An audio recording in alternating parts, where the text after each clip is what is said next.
नमस्कार दोस्तों, welcome to my YouTube channel engineer Sumit Kumar. और आज हम लोग डिस्कस करने वाले हैं बिहार एसएससी में जब प्रथम स्नातक स्तरीय सचिवालय सहायक की परीक्षा हुई थी, जो 18 दिसंबर 2011 को हुई थी। उसके हम लोग आज 50 क्वेश्चंस करने वाले हैं। तो देखते हैं सबसे पहला क्वेश्चन क्या था। सबसे पहला क्वेश्चन था कि दुनिया का नवीनतम देश है। ये 2011 का करंट अफेयर्स का क्वेश्चन था दोस्तों। तो सबसे पहला ऑप्शन है दक्षिणी सूडान गणतंत्र। दक्षिणी सूडान गणतंत्र 9 जुलाई 2011 को बना था दोस्त, और इसकी राजधानी कहाँ है? जुबा। उसके बाद देखते हैं बेलारूस। बेलारूस जो है दोस्तों 19 सितंबर 1991 को बनी थी और मिन्स्क इसकी राजधानी है। और अजरबैजान देखते हैं, ये 18 अक्टूबर 1991 को बनी थी और बक्कू इसकी राजधानी है दोस्तों। बहरीन जो है 15 अगस्त 1971 को बना था और मनामा इसकी राजधानी है दोस्तों। तो सबसे नया कौन सा हो जाएगा? दक्षिणी सूडान, जो कब बनी थी? 9 जुलाई 2011 को। दूसरा सवाल पूछा गया था कि न्यूनतम साक्षरता वाला प्रदेश है। दोस्तों न्यूनतम साक्षरता वाला प्रदेश है, उससे पहले जान लेते हैं कि किस राज्य की क्या साक्षरता है। तो उत्तर प्रदेश की साक्षरता दर दोस्तों 69.72% है, जिसमें पुरुषों की साक्षरता दर 79.24% है और महिलाओं की साक्षरता दर 59.26% है। राजस्थान में की कुल साक्षरता दर 66.1% है, जिसमें पुरुषों की साक्षरता दर 79.2% है और महिलाओं की 52.1%। तीसरा अपना ऑप्शन में है बिहार की साक्षरता दर दोस्तों 61.80% है, 61.80%, जहाँ पे पुरुषों की साक्षरता दर कितनी है? 71.20% और महिलाओं की 51.50%। फोर्थ ऑप्शन है अपना डी ऑप्शन आंध्र प्रदेश की साक्षरता दर 67.77% है। तो न्यूनतम साक्षरता वाला राज्य कौन सा हो जाएगा दोस्तों? बिहार, जिसकी कुल साक्षरता दर कितनी है? 61.80%। तीसरा सवाल देखते हैं, सम्राट अशोक महान जिसने 40 वर्षों तक भारत में राज किया की राजधानी का उस समय नाम था। तो दोस्तों सबसे पहले देख लेते हैं, सम्राट अशोक की राजधानी का नाम पाटलिपुत्र था, यानी कि ऑप्शन सी सही हो जाएगा। और पाटलिपुत्र नगर की स्थापना किसने की थी? मगध शासक उदयन ने। और पाटलिपुत्र उस जो वर्तमान में क्या है दोस्तों? पटना। वर्तमान में जो पटना है उसी का नाम पाटलिपुत्र था प्राचीन काल में। और उसमें महान मौर्य सम्राट कौन थे? चंद्रगुप्त मौर्य और सम्राट अशोक, जिनकी राजधानी कहाँ थी दोस्तों? पाटलिपुत्र में। ऐसा प्रथम इंजीनियरिंग स्नातक जो किसी राज्य का 2 बार मुख्यमंत्री रहा हो संबंधित है। दोस्तों ये भी उस समय का करंट अफेयर्स का क्वेश्चन है 2011 का। इसका आंसर हो जाएगा बिहार दोस्तों, क्योंकि बिहार के जो मुख्यमंत्री हैं श्री नीतीश कुमार जी, वो 2005 से 17 मई 2014 तक उस टाइम पे बिहार के मुख्यमंत्री रहे थे। और इन्होंने कॉलेज ऑफ इंजीनियरिंग पटना से मैकेनिकल इंजीनियरिंग की डिग्री प्राप्त की है और वे उस टाइम पे बिहार राज्य में विद्युत बोर्ड से जुड़े हुए थे। बाद में वो पॉलिटिक्स में आ गए। और दोस्तों एक अभी जो करंट अफेयर्स का क्वेश्चन बन रहा है वो ये बन रहा है कि मुख्यमंत्री नीतीश कुमार ने कुल कितनी बार शपथ लिया है? तो दोस्तों कुल 8 बार शपथ लिया है। अभी जब फिर से महागठबंधन की सरकार बनी थी और उसमें नीतीश कुमार जी सीएम बने तो उन्होंने 8वीं बार शपथ लिया है दोस्तों। फिफ्थ क्वेश्चन है, निम्नलिखित में से कौन सा देश आसियान का सदस्य नहीं है? तो आसियान देशों का सदस्य कौन कौन है ये पहले जान लेते हैं। आसियान देश में कुल 10 आसियान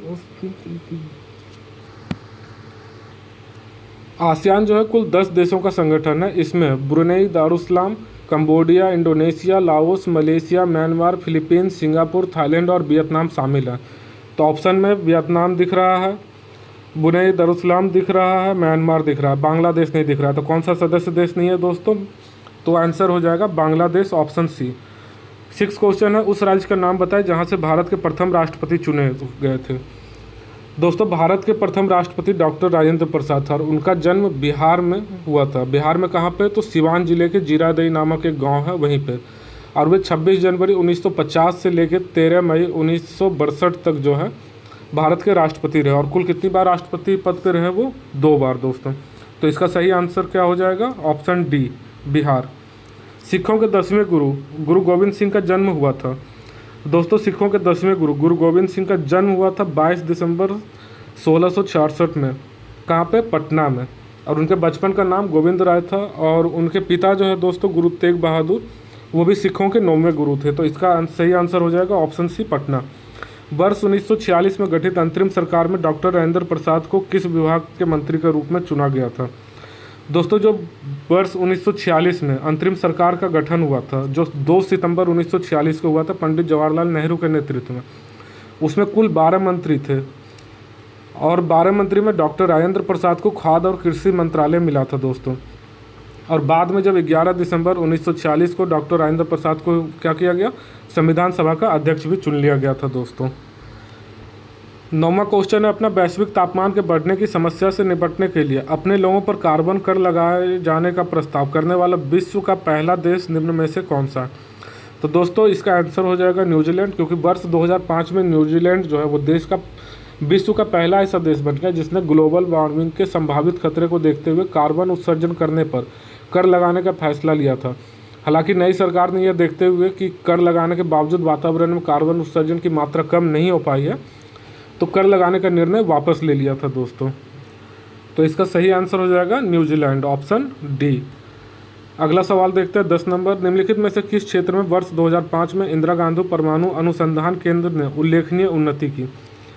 तो इंदिरा गांधी परमाणु अन्वेषण केंद्र जो कहाँ पे है, कल्पकम ने प्रोटोटाइप फास्ट ब्रीडर रिएक्टर उस टाइम पे निर्माण किया था और इसका प्रयोग प्लूटोनिक यूरेनियम ऑक्साइड में ईंधन के रूप में और तरल सोडियम को ठंडा करने में किया जाएगा। तो इसका सही आंसर क्या हो जाएगा, विकल्प ए, फास्ट ब्रीडर टेस्ट रिएक्टर के यूरेनियम प्लूटोनियम मिश्रित कार्बाइड के ईंधन का पुनर्संसाधनीकरण के लिए। इच्छा मृत्यु को कानूनी रूप देने वाला पहला देश निम्नलिखित में से कौन सा बन गया दोस्तों? तो इसका सही आंसर हो जाएगा नीदरलैंड, जो विश्व का पहला देश बन गया। और ये कब, 2 नवंबर 2000 में असाध्य रोग से पीड़ित होने के कारण मृत्यु की इच्छा रखने वाले व्यक्तियों को कानूनी रूप से आत्ममरण यानी कि इच्छा मृत्यु स्वीकृति प्रदान कर दी थी। अगला सवाल देखते 12 नंबर में है कि निम्नलिखित में से कौन सा आयोग सर्वप्रथम भारत के संविधान की किसी धारा के अंतर्गत किसी निश्चित प्रावधान के अनुपालन में स्थापित किया गया? तो इसका सही आंसर हो जाएगा ऑप्शन सी, चुनाव आयोग।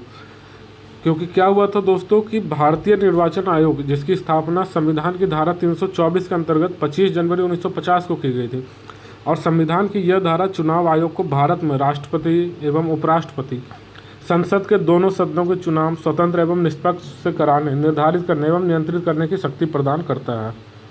तो इसका सही आंसर हो जाएगा ऑप्शन सी, चुनाव।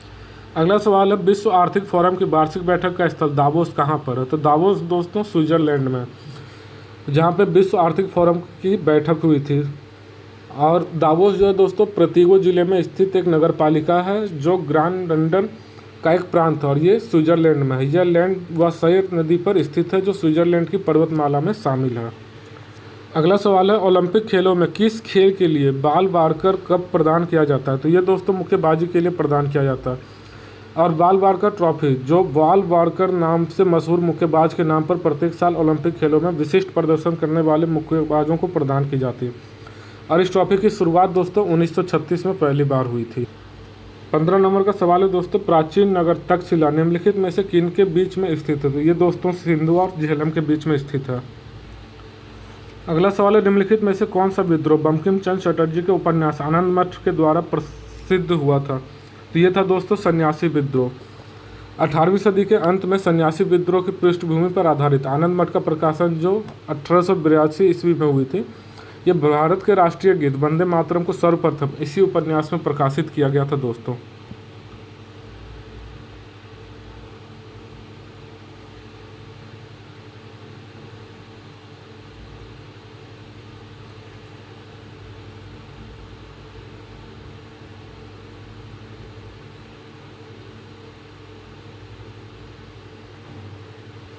अगला सवाल है, निम्नलिखित में से कौन सा कथन सत्य नहीं है? तो महानदी का उद्गम स्थल छत्तीसगढ़ में है, दोस्तों सही बात है। गोदावरी नदी का उद्गम स्थल महाराष्ट्र में है, ये भी सही है। ताप्ती नदी का उद्गम स्थल मध्य प्रदेश में है, ये भी सही है। लेकिन कावेरी का उद्गम प्रदेश दोस्तों आंध्र प्रदेश में नहीं, कहाँ पे है? कर्नाटक के पश्चिमी घाट पर स्थित है, ठीक है। अगला सवाल है, निम्नलिखित में से कौन एक हिंदुस्तानी शास्त्रीय गायक है? तो दोस्तों 18 नंबर का आंसर हो जाएगा गंगूबाई हंगल, ऑप्शन सी। अगला सवाल है दोस्तों, कोलंबो से अल्मोड़ा तक व्याख्यान निम्नलिखित में से किसके अनुभवों पर आधारित है? तो यह दोस्तों स्वामी विवेकानंद के अनुभवों पर आधारित, ऑप्शन डी इसका सही आंसर हो जाएगा। कि स्वामी विवेकानंद की जो विभिन्न व्याख्यानों पर आधारित पुस्तक थी उनकी, जिसका नाम था लेक्चरम फ्रॉम कोलंबो टू अल्मोड़ा। इसका प्रकाशन सर्वप्रथम 1897 में हुआ था, जो वैजयंती प्रेस एगमोर मद्रास में किया गया था। अगला बहुत आसान सवाल है दोस्तों, वैज्ञानिक तथा औद्योगिक अनुसंधान परिषद का अध्यक्ष कौन है? तो जो भारत का प्रधानमंत्री होगा दोस्तों, वही वैज्ञानिक तथा औद्योगिक अनुसंधान परिषद का अध्यक्ष होगा। तो ऑप्शन सी इसका सही आंसर हो जाएगा। केंद्रीय जल एवं विद्युत शोध केंद्र कहाँ स्थित है? तो ये दोस्तों खड़गवासला में स्थित है, ऑप्शन ए। अगला सवाल, 1857 ईस्वी की क्रांति में निम्नलिखित में से किसे एक मित्र द्वारा धोखा मिला, ब्रिटिश द्वारा पकड़ा गया तथा मार दिया गया? तो ये थे दोस्तों तात्या टोपे। इनके मित्र थे मान सिंह, इनके द्वारा इनको धोखा दिया गया था, जिसके कारण ये पकड़े गए थे। और 1857 की क्रांति में तात्या टोपे कानपुर से बहुत एक्टिव रहे थे दोस्तों। 18 अप्रैल 1859 ईस्वी को ब्रिटिश सरकार ने इनको शिवपुरी की पहाड़ियों पर फांसी दे दी थी। वर्ष 1929 में किसकी अध्यक्षता में आयोजित हुए भारतीय राष्ट्रीय कांग्रेस के लाहौर अधिवेशन में ब्रिटिश शासन से पूर्व स्वतंत्रता का प्रस्ताव पारित किया गया था? तो 1929 लाहौर अधिवेशन पंडित जवाहरलाल नेहरू की अध्यक्षता में हुई थी दोस्तों। इसका सही आंसर हो जाएगा ऑप्शन सी, पंडित जवाहरलाल नेहरू। राज्य नीति का निम्नलिखित में से कौन सा एक दिशा निर्देश सिद्धांत महात्मा गांधी के दर्शन से जुड़ा? तो धन का एक समान वितरण नहीं होगा, ग्राम पंचायतों की स्थापना, ये महात्मा गांधी चाहते थे, प्रबंधन में समीकरणों की भागीदारी, अंतर्राष्ट्रीय विवादों का शांतिपूर्ण समाधान। तो दोस्तों इसका सही आंसर हो जाएगा ऑप्शन बी, ग्राम पंचायतों की स्थापना। ये महात्मा गांधी के दर्शन से जुड़ा हुआ था। और इसके साथ ही दोस्तों महात्मा गांधी के सिद्धांतों को राज्य के नीति निर्देशक सिद्धांतों के रूप में संविधान की धारा 40, 43, 47 और 48 के अंतर्गत संविधान द्वारा मान्यता दी गई। और धारा 40 के अनुसार सभी राज्य स्वशासन की इकाई के रूप में ग्राम पंचायत का निर्माण करेंगे। हड़प्पा सभ्यता संबंधित है, तो दोस्तों हड़प्पा सभ्यता कांस्य युगीन सभ्यता था, इसलिए ऑप्शन ए हो जाएगा कांस्य युग। भारत तथा चीन के बीच सीमा बनाने वाली रेखा है, तो यह है दोस्तों मैकमोहन रेखा।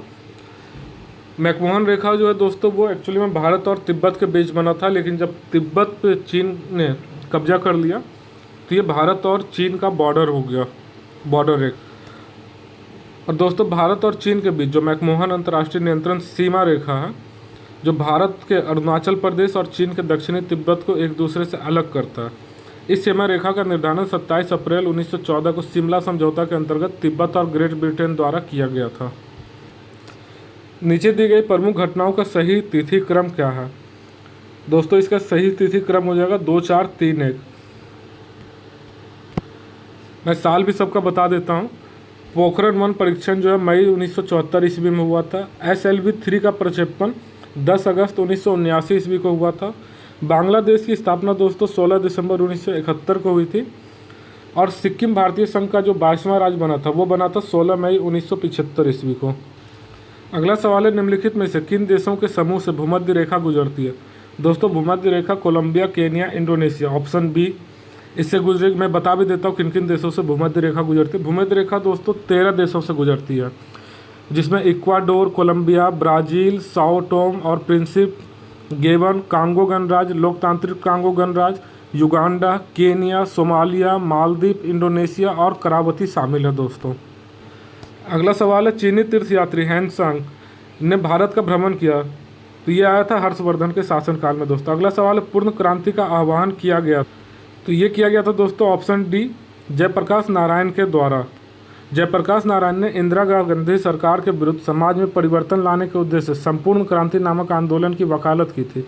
और इंदिरा गांधी ने 25 जून 1975 ईस्वी को आधी रात में पूरे देश में आपातकाल लगा दिया था दोस्तों। और उसी के खिलाफ जो है ये पूर्ण क्रांति का आह्वान जयप्रकाश नारायण जी के द्वारा किया गया था। और जयप्रकाश नारायण जी को दोस्तों लोकनायक के नाम से भी जाना जाता है, ये भी आप लोग ध्यान रखेंगे। अगला क्वेश्चन है दोस्तों, विंग्स ऑफ फायर का लेखक कौन है? तो ऑप्शन ए इसका सही आंसर हो जाएगा APJ Abdul Kalam. Wings of fire जो दोस्तों वो भारत के पूर्व राष्ट्रपति APJ अब्दुल कलाम के जीवन पर आधारित उनकी आत्मकथा है। और यह पुस्तक जो डॉक्टर कलाम और अरुण तिवारी द्वारा लिखी गई थी, जिसका प्रकाशन वर्ष 1999 ईस्वी में किया गया था। अगला सवाल है, भाखड़ा नागर बांध स्थित है, ये दोस्तों सतलज नदी के तट पर स्थित है, ऑप्शन बी इसका सही आंसर हो जाएगा। अगला सवाल है, कल्हण द्वारा रचित राज तरंगिणी है, दोस्तों ये कश्मीर का इतिहास मिल जाएगा इसमें आपको, ऑप्शन बी इसका सही आंसर हो जाएगा। वैसे मैं थोड़ा सा बता भी देता हूँ कि 12वीं शताब्दी में कलहन द्वारा संस्कृत में लिखित राजतरंगिणी, जो उत्तर पश्चिम भारतीय उपमहाद्वीप विशेष रूप से कश्मीर के राजाओं के इतिहास पर आधारित छंदबद्ध ऐतिहासिक पुस्तक है। और यह पुस्तक कश्मीर के इतिहास के बारे में हम लोगों को मुख्य संसाधनों के बारे में विस्तृत जानकारी प्रदान करता है। अगला सवाल है, राजा राम मोहन राय संस्थापक थे? तो ये दोस्तों ब्रह्म समाज के संस्थापक थे, ऑप्शन बी।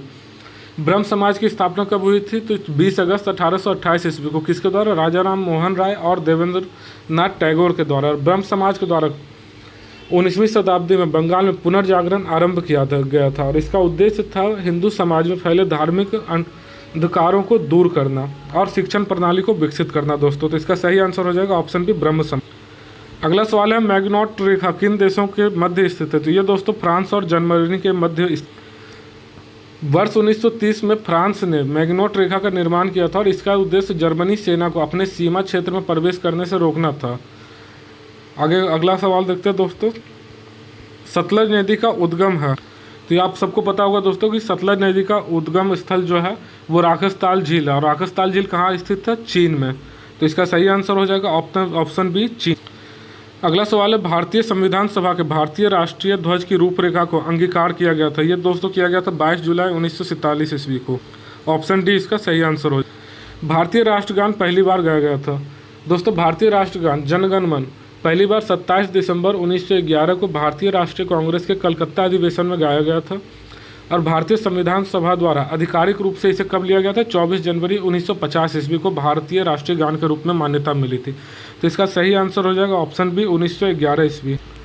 भारत में श्वेत क्रांति के जनक माने जाते हैं? ये दोस्तों माने जाते हैं डॉक्टर वी कुरियन, ऑप्शन ए।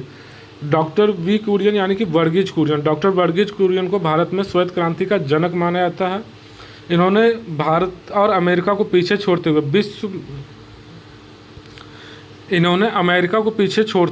विश्व में दूध का सबसे बड़ा उत्पादक देश किसे बना दिया था? भारत को। इसलिए इन्हें श्वेत क्रांति जनक कहा जाता है, डॉक्टर वी कुरियन को। अगला सवाल है, भारत का राष्ट्रीय फल? ये तो आम है दोस्तों, सभी को पता होगा। दोस्तों अगला सवाल है, भारत में हरित क्रांति का जनक किसे कहा जाता है? भारत में पूछा गया तो MS स्वामीनाथन, ऑप्शन बी सही हो जाएगा दोस्तों। और वैश्विक स्तर पर अगर पूछा जाता तो डॉक्टर नॉर्मन बोरलॉग को हरित क्रांति का जनक माना जाता है। और इनको दोस्तों हरित क्रांति का जनक क्यों कहा जाता है? क्योंकि इन्होंने उच्च गुणवत्ता वाले गेहूं की फसलों का जो है दोस्तों उत्पादन किया था। इस कारण इन्हें हरित क्रांति का जनक कहा जाता है। किनको? MS Swaminathan, option B. Shri Kumar Banerjee निम्नलिखित में से किससे संबंधित है? तो दोस्तों ये परमाणु ऊर्जा आयोग से भी संबंधित थे और भाभा परमाणु अनुसंधान केंद्र से भी संबंधित थे। तो इसका सही आंसर ऑप्शन डी हो जाएगा, ए और बी। अगला सवाल है, राष्ट्रीय स्मार्ट गवर्नमेंट संस्थान कहाँ स्थित है? तो ये दोस्तों हैदराबाद में स्थित है, ऑप्शन ए इसका सही आंसर हो जाएगा। अगला सवाल है दोस्तों, वह भारतीय टेनिस खिलाड़ी जो फिल्म निर्माण हेतु हॉलीवुड से जुड़े हैं, ये थे अशोक अमृतराज। अशोक अमृतराज जो है दोस्तों ये पूर्व प्रोफेशनल टेनिस खिलाड़ी थे और इन्होंने भारतीय अमेरिकन फिल्म निर्माता तथा हिडे पार्क इंटरटेनमेंट के चेयरमैन तथा CEO भी रह चुके हैं दोस्तों। और इन्हें राष्ट्रीय भौगोलिक फिल्मों का CEO भी चुना गया था। तो इसका सही आंसर हो जाएगा Ashok Amritraj, option D. Love शब्द निम्नलिखित में से किस खेल से संबंधित है? तो ये दोस्तों टेनिस से संबंधित है। टेनिस में इसका प्रयोग किया जाता है जिसका अर्थ होता है शून्य। जब टेनिस में इस शब्द का प्रयोग होता है तो इसका मतलब होता है कि कुछ नहीं। निश्चित रूप से इस शब्द का प्रयोग ताश खेलने में भी किया जाता है। टेनिस खेल में जब दोनों खिलाड़ी का स्कोर 0 होता है तब कहा जाता है लव ऑल। वर्ष 2014 के राष्ट्रमंडल खेल निम्नलिखित में से किस देश में आयोजित किए जाएंगे? तो ये दोस्तों स्कॉटलैंड में आयोजित किया गया था और ये उस समय का करंट अफेयर्स का क्वेश्चन था। ऑप्शन सी स्कॉटलैंड कर लेंगे। अगला सवाल है, वृंदावन गार्डन स्थित है? वृंदावन गार्डन जो है दोस्तों ये कृष्णराज सागर जलाशय के नीचे मैसूर कर्नाटक में स्थित है और इसका वर्णन देश के सबसे सुंदर जगमगती बत्तियों से सुसज्जित टेरेस गार्डन्स के रूप में किया जाता है दोस्तों। और इस गार्डन को बनाने का विचार मैसूर पूर्व दीवान M विश्वेश्वरैया और मिर्जा M इस्माइल के दिमाग में आया था दोस्तों। तो इसका सही आंसर क्या हो जाएगा? Mysore, option C. उस राज्य का नाम बताएं जहां से अधिकतम संख्या में केंद्रीय रेलवे मंत्री बने हैं। तो इसका सही आंसर हो जाएगा दोस्तों ऑप्शन बी, बिहार। बिहार में भारत के सबसे अधिक रेल मंत्री प्रदान किए गए हैं दोस्तों बिहार के द्वारा। और बिहार से रेल मंत्री बनने वालों में मुख्य रूप से जगजीवन राम थे, राम सुहाग सिंह थे, ललित नारायण मिश्र थे, केदार पांडे थे, जॉर्ज फर्नांडिस थे, रामविलास पासवान, नीतीश कुमार, लालू प्रसाद, ये सभी लोग बिहार से ही थे जो रेल मंत्री बनाए गए थे दोस्तों। निम्नलिखित में से कौन एक टेनिस खिलाड़ी है दोस्तों? तो ये डॉन कार्टर टेनिस खिलाड़ी। अगला करंट का क्वेश्चन है, श्री HR भारद्वाज राज्यपाल है। तो दोस्तों 2011 में ये कर्नाटक के राज्यपाल थे। इसी के साथ दोस्तों ये 50 क्वेश्चन की सीरीज समाप्त हुई। दोस्तों आप लोग हमारे चैनल को सब्सक्राइब करें, लाइक्स करें, कमेंट्स करें। और ये मेरा फर्स्ट वीडियो था, अगर कुछ मिस्टेक हुआ हो तो आप लोग उसको सुधार करके कमेंट में बता सकते हैं दोस्तों। बहुत बहुत धन्यवाद। जय हिंद, जय भारत, जय बिहार।